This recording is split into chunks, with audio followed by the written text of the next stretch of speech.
여러분, 사람들이 특정한 상황들을 또 특별한 사건들을 만나게 되면 이 생각이라는 것을 하죠. 그렇죠. 또 우리가 무엇을 보고 또 무언가를 들어도 사람들이 생각을 합니다. 그리고 반복된 이런 경험들과 사고들은 우리에게 어떤 이 가치관이라고 하는 새로운 이 시각, 세상을 바라보는 이 눈을 우리에게 가져다 주기도 하죠. 참 독특한 것은 사람들이, 이 땅에 살아가는 많은 사람들이 어떤 사실을 믿는다기보다는 누군가가 알려주는 것, 그리고 내가 믿고 싶은 것을 믿고 살아갈 때가 참 많다라는 것을 느끼게 됩니다. 분명한 사실은 존재할 터인데 사람들은 그 사실을 아무리 이야기를 해주고 또 특별히 진리를 아무리 선포해 주어도 사람들은 사실이 아닌, 진리가 아닌 내가 믿고 싶은 것을 더 믿으려고 할 때가 많은 것 같아요. 그럼 우리는 특별히 그리스도인 된 자들은 그러면 어떤 사고, 어떤 시각을 가져야 될까? 분명한 것은 그리스도인이라고 하는 것은 세상을 바라보는 이 관점과 시각이 하나님 중심으로 바뀌었다라는 의미 아니겠습니까? 세상을 바라볼 때 무엇이 참인가, 무엇이 옳은가, 그것도 참 중요하지만 하나님이 이것을 어떻게 보길 원하시는가? 하나님께서 이 상황에서 그리스도인 된 자들이 어떤 가치관, 어떤 사고, 어떤 시각을 가지고 보길 원하시는가? 그것이 우리에게 중요하다라는 것이죠. 오늘 우리가 읽었던 이 말씀은요, 무언가를 보고 경험할 때, 특별히 타인과의 이 관계 속에서 그리스도인들이 어떤 자세를 가져야 되는가, 우리 너무나 잘 알고 있는 말씀인데 그 부분을 아주 분명하게 우리에게 가르쳐 주고 있습니다. 크게 두 가지를 언급하고 있는데요. 첫 번째는 우리가 그리스도인 된 자들이 상대를 특별히 대할 때는요, 악의적으로 혹은 비판하려고 하는 태도를 가져서는 안 된다라는 거예요. 이 말은 상대방에게 악의적으로, 그리고 그 사람이 실수하고 실패했던 것을 들춰내고 끄집어내고 잘못된 것을 비난하려고 하는 그 마음, 그 태도를 가져서는 안 된다라는 것입니다. 비판은요, 상대방이 악에서 돌이키고 또 하나님이 원하시는 것을, 그리고 그분이 원하시는 뜻을 알려주고 하나님이 원하시는 방향을 같이 바라보도록 해주는 권면과는 좀 달라요. 오히려 하나님 앞에 또 그분을 바라볼 수 있도록 우리가 권면해주고 때로는 책망해주는 것은 오히려 장려할 필요가 있습니다. 그런데 여러분, 하나님의 뜻을 깨닫게 하고 악의 모습들을 분별하도록 해주는 것이 아니라 근거 없이 상대방을 헐뜯거나 수치심을 안겨주기 위한 비판은 금해야 된다라고 이야기하는 거예요. 왜냐하면 여러분, 이런 비판은 상대를 살리고 일으키기 위한 목적이 결여되어 있기 때문에 그렇습니다. 그러니까 비판은 무엇이 결여되어 있는가? 그가 하나님을 바라보도록, 그 영혼에 대한 긍휼함, 그 영혼을 궁극적으로 하나님 앞에 서게 하는 그 목적이 결여되어 있다는 거예요. 여러분, 예수님께서 3년 넘게 공생의 기간 동안 하나님의 말씀을 증거하셨습니다. 그런데 여러분, 바리새인과 서기관들 향해서는 우리 좀 참 신랄하게 비판한 듯 보입니다. 왜냐하면 그들을 대할 때는 우리 주님이 참 좋게 말씀하신 적이 참 손에 꼽힐 정도로 많지 않았기 때문에 그래요. 외식하는 자들아라고 하는 것은 그냥 그들 향해서 메시지를 줄 때 등장하는 단골 매너와도 같았습니다.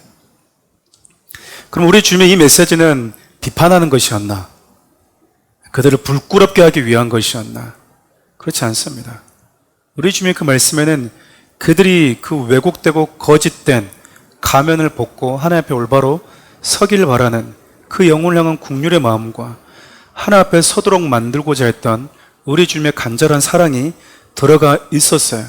그래서 우리 주님이 바리새인과 서기관들에게 했던 그 말은 비판이라고 할 수가 없죠.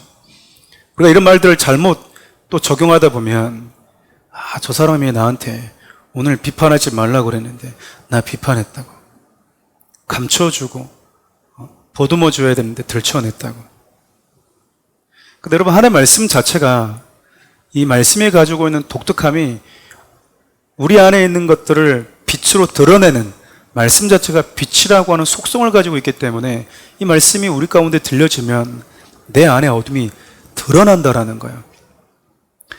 드러났을 때 하나님이 우리에게 이 모습, 또 우리의 연약한 모습, 수치심, 때로는 보여주고 싶지 않은 모습들을 왜 하나님이 드러나게 해주실까? 우리를 살리기 위해서라는 겁니다. 살리기. 의사들이 우리의 상처를 치유하기 위해서 옷을 벗겨서 환부를 보이는 이유는 들춰내는 것은 부끄럽게 하기 위함이 아니라 살리기 위함이라는 것이죠. 그런데 비판에는요, 이 생명을 살리기 위한 궁극적인 목적과 영혼을 향한 긍휼함이 결여되어 있다는 거예요. 부끄럽게 하는 거죠.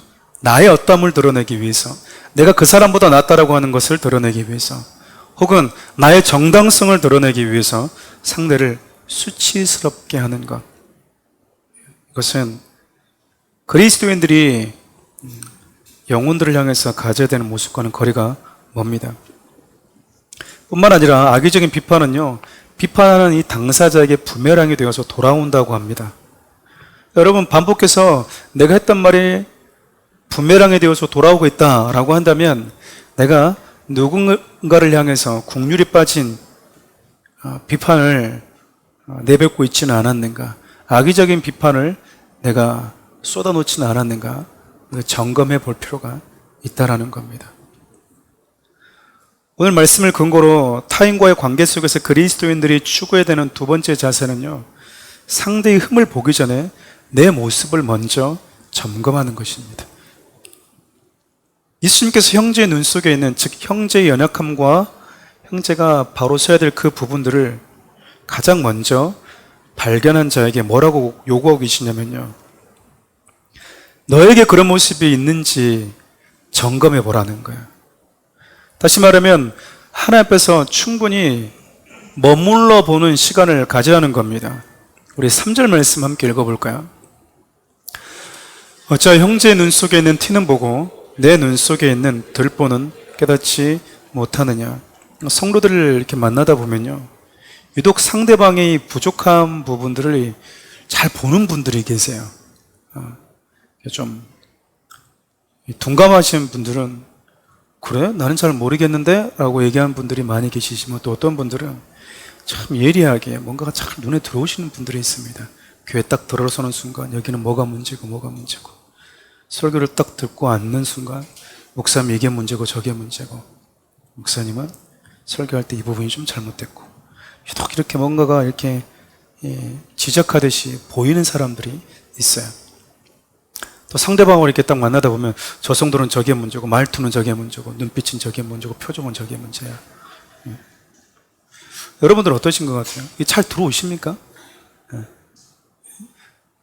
상대방의 이런 부분들이 나에게 들어올 때, 유독 다른 사람들에 비해서 상대방의 이 부족함과 이 어떤 연약함이라고 하는 부분들이 유독 잘 띄는 분들은요, 오늘 이 말씀에 좀 주목해 볼 필요가 있는 거예요. 상대의 눈 속에 있는 그 작은 티가 잘 보이는 분들은요, 하나님께서 지금 뭐하라고 자꾸 이것을 나에게 감각하게 해준다고 여기셔야 될까요? 왜 상대방의 눈 속에 있는 티가 내 눈에는 자꾸 유독 들어오도록 하나님 이걸 감각하게 해주실까? 내 눈 속에 뭐가 있으니까? 내 눈 속에 들보가 있기 때문에.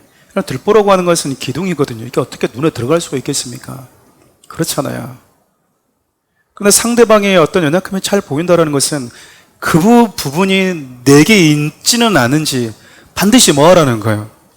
점검해야 된다는 거예요. 나 자신의 모습을 하나님 앞에서 충분히 들여다본 이후에 그 다음에 뭐 하라고 얘기를 하죠?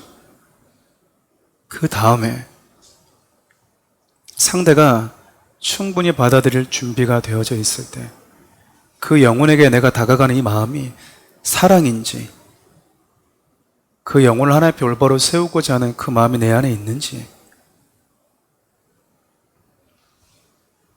내가 다가갔을 때 생명의 역사가 나타날지를 충분히 하나님 앞에 머물러 본 이후에, 즉 그렇게 하나님 앞에 기도하고 난 이후에 그 다음에 뭐 하라는 거야? 형제에게 다가가 주어라라고 말합니다. 오늘 마태복음 7장 5절 말씀 함께 읽어볼까요? 외식하는 자여 먼저 내 눈 속에서 들보를 빼어라. 그 후에야 밝게 보고 형제의 눈 속에 있는 티를 빼리라. 여러분, 내 눈 속에 있는 들보만 빼는 것이 목적이 아닙니다. 궁극적으로 형제의 눈 속에는 모두 빼줘야 되죠? 티도 빼줘야 됩니다. 여러분, 작은 티만, 속눈썹 하나만 눈에 들어가도 얼마나 불편한지 몰라요. 그렇지 않습니까? 네. 작은 티가 눈 속에 들어가도요, 불편합니다. 왜 하나님께서는 그냥 상대 눈 속에 있는 티가 있으면 이리 와봐, 내가 빼줄게, 시원하게 해줄게, 그냥 단도직입적으로 찾아가서 빼주면 되는데 왜 이런 복잡한 절차들을 우리 주님이 말씀하고 계시는가? 그 이유는 아주 간단합니다. 하나님께서 이렇게 말씀하신 이유는 모두를 살리기 위해서예요. 모두를 살리기 위해서.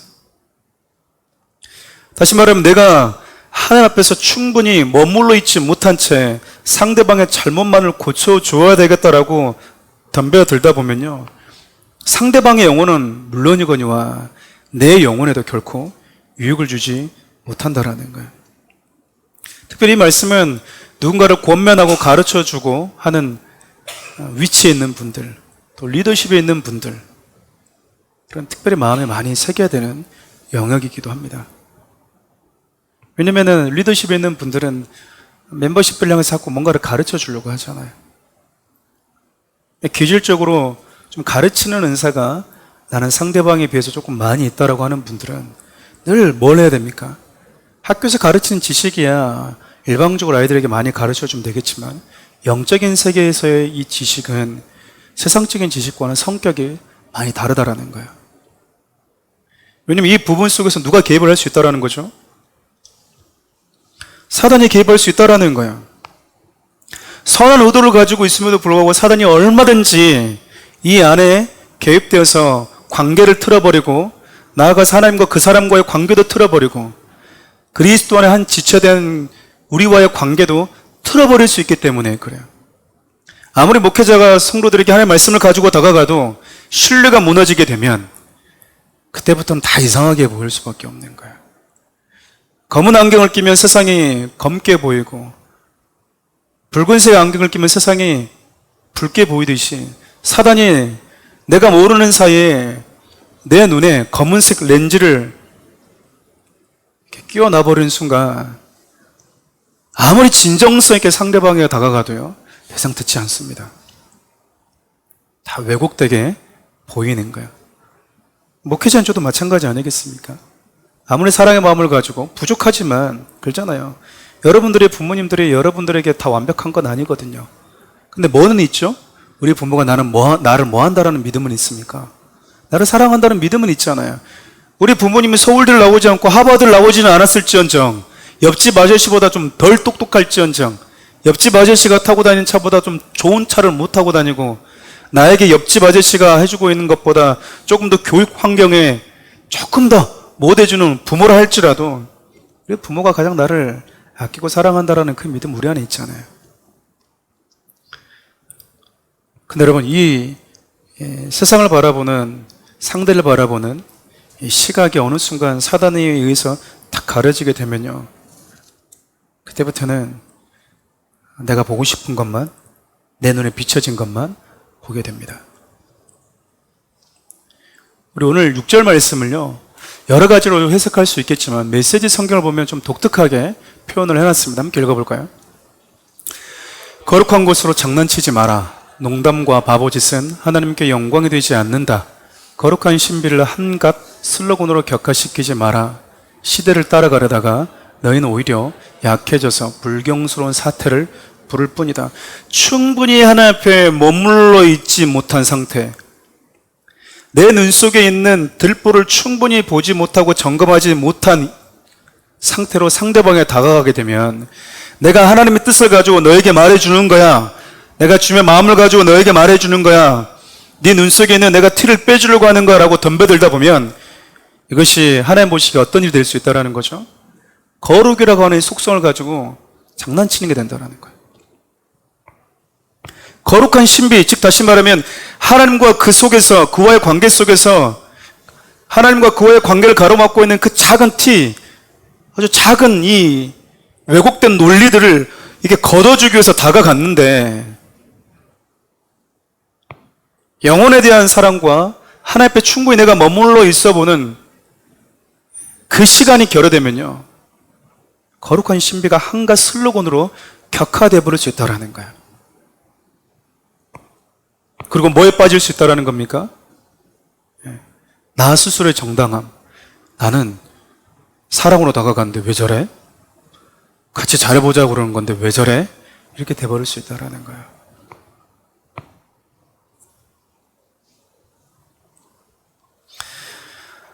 이번 주가 오늘이 이제 5월 마지막 주잖아요. 정말 5월 마지막 주는 한 달 내내 이 가정의 달 메시지로 전했던 것 같습니다. 오늘 마지막 이 말씀을 이렇게 한 2주 전에 이 본문이 와서 준비를 하고 있었습니다.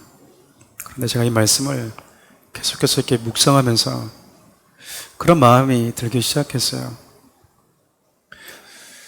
우리가 사랑하는 우리 교회 공동체 가운데, 특별히 우리 멤버십들 가운데 서로를 향한 이 신뢰가 있는가? 누구든 나에게 어떤 권면을 해줄 때 그 권면을 사랑으로 받을 준비가 우리에게는 있는가? 누군가에 내가 권면할 때 주님이 나에게 다가오셨던 것 같은 그 마음을 가지고 상대에게 다가가는 훈련이 우리에게는 되어 있는가?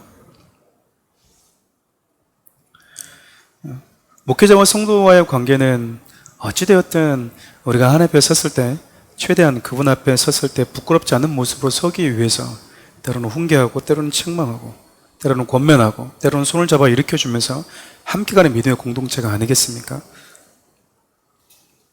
오늘 말씀을 마무리하고 우리 성찬을 진행할 텐데요. 저를 포함해서 이곳에 계신 많은 분들이 크고 작은 공동체를 경험하면서 살아왔을 겁니다.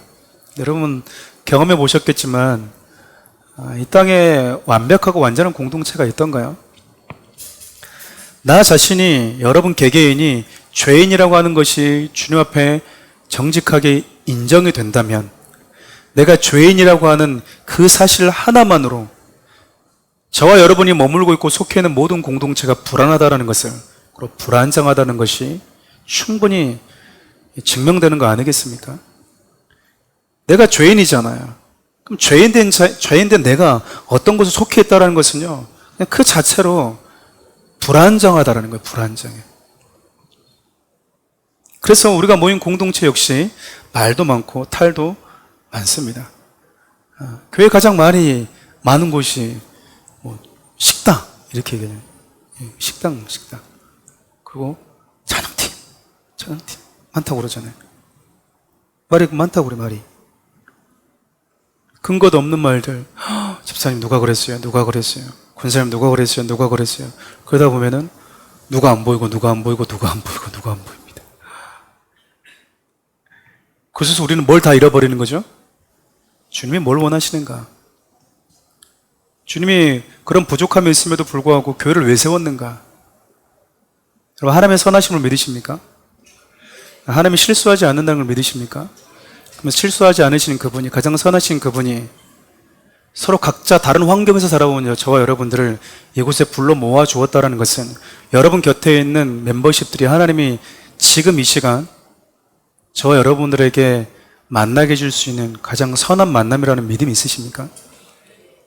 그래서 우리는 뭐 해야 되는 거죠? 왜 이런 성도가가 아니라 하나님이 그 성도를 바라볼 때 느끼고 계시는 그 마음이 무엇인지를 우리가 취해야 된다는 겁니다.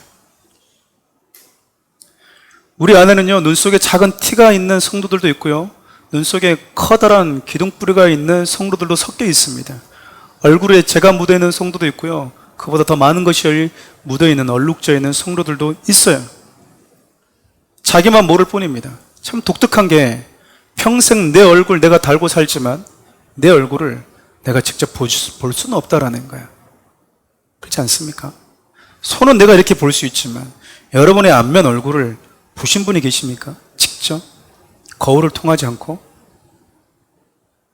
저는 보았습니다 하는 분들 계십니까? 큰일 나는 거예요. 나는 봤다 그러면 이제 돌봐줘야 됩니다. 없어요. 참 독특하게요. 내 얼굴은요, 거울이 없다면 내가 가장 먼저 보는 게 아니고요, 상대가 가장 먼저 봐줍니다. 그런데 참 독특하죠. 하나님은 왜 그렇게 하셨을까? 내 얼굴도 내가 보게 해주면 되잖아요. 그럼 상대 얼굴이 내 눈에 비칠 때 우리는 뭐 해주는 겁니까? 네? 뭐 묻어 있으면 나이 드신 분들이 이제 막 밥 먹고 올 때 막 흘리지 않습니까? 뭐 묻고 흘리고 그러면 어이 짜잔해 그럽니까? 아니면 저렇게 닦아주라고 하나님 보여주신 걸까요? 닦아주는 겁니다. 얼굴뿐만 아니라 여러분, 우리가 볼 수 없는 게 또 하나가 있습니다. 그게 뭘까요? 우리의 등이에요. 등을 자기 손으로 민 사람이 있습니까? 팔 긴 사람이 가끔씩 있어서 묘기를 부리시는 분들이 가끔씩 있긴 하던데, 다른 곳은 다 내가 때를 밀어도요, 등은 내가 못합니다. 그 하나님이 왜 우리의 무방비 상태로 있는 등을 왜 보여주시냐 그 말이에요. 그 상대의 등을 가서 이 등에 칼 꽂으라고? 아니잖아요. 이번 여러분 미국의 총기 사건이 또 안타깝게 나왔습니다. 제가 그 뉴스를 이렇게 짤막하게 보는데요, 한 선생님이 자기 반 아이를 보호하기 위해서 이렇게 뛰어들어서 총에 맞아서 죽은 사건이 기록되어져 있더라고요. 우리의 등은 상대를 보호해주기 위해서 적으로부터 상대를 막아주고 대신 내가 그 짐을 함께 져주기 위해서 주어진 겁니다. 주님의 몸된 교회 공동체가 그런 곳이어야 된다는 겁니다. 저는 오늘 말씀을 근거로 여러분과 또 제 자신에게도 부탁드리고 싶습니다. 다른 이들의 연약함이 발견되었을 때 우리는 예수님 따라 한번 해보는 겁니다. 우리가 성경에서 하나님의 말씀을 배우고 예수님께서 우리에게 보여주셨던 그 기록들을 계속해서 반복해서 나누는 이유는요, 주님이 해보셨던 걸 따라 해보기 위해서인 거예요. 특별히 교회나 멤버들의 연약한 모습이 유독 눈에 잘 띄는 분들, 이때 신중하셔야 됩니다. 하나님은 나에게 이것을 왜 보여주었는가? 하나님은 기대하고 있지 않겠습니까? 더 많이 보여준 사람들 있잖아요. 무언가를 기대하고 있다라는 거죠. 하나님께서 기도해 주어라, 같이 아파해 주어라, 네 자신도 충분히 점검해 보아라, 그리고 나서 네가 가서 뭐 해 주어라, 겸손히 따뜻한 사랑으로 눈 속에 있는 티를 제거해 주어라. 그게 우리 주님이 상대의 연약함이 유독 잘 띄는 우리 모두에게 기대하고 있는 마음이라는 거죠. 여러분, 어떻게 살아가고 계세요? 전 사랑하는 우리 교회 성도들이 오늘 말씀의 제목처럼 그런 성숙한 성도들이 될 수 있었으면 좋겠습니다.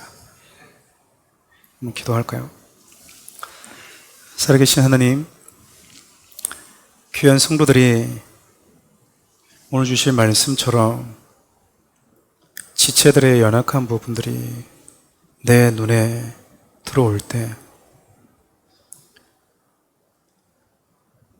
가장 먼저 하나님 앞에 내 자신의 모습을 들여다보고 주님 앞에 충분히 머물러 보고 영혼에 대한 사랑과 긍휼한 마음과 우리 주님이 행하셨던 것, 그거 붙들고 나도 살고 그도 살리는 성숙한 성도들이 되게 해 주십시오. 하나님, 앞으로 우리는 살아가면서 연약한 죄인된 내가 속해 있는 이곳에 크고 작은 문제들과 결함들과 연약한 모습들 많이 만나게 되고 또 보게 될 것입니다. 그때마다 우리 주님이 기대하셨던 그 기대를 저버리지 않고 나의 죄로 여기고 기도하고 나의 아픔처럼 여기면서 기도할 수 있는 성숙한 그리스도인 될 수 있도록 도와주옵소서. 예수님의 이름으로 기도합니다. 네.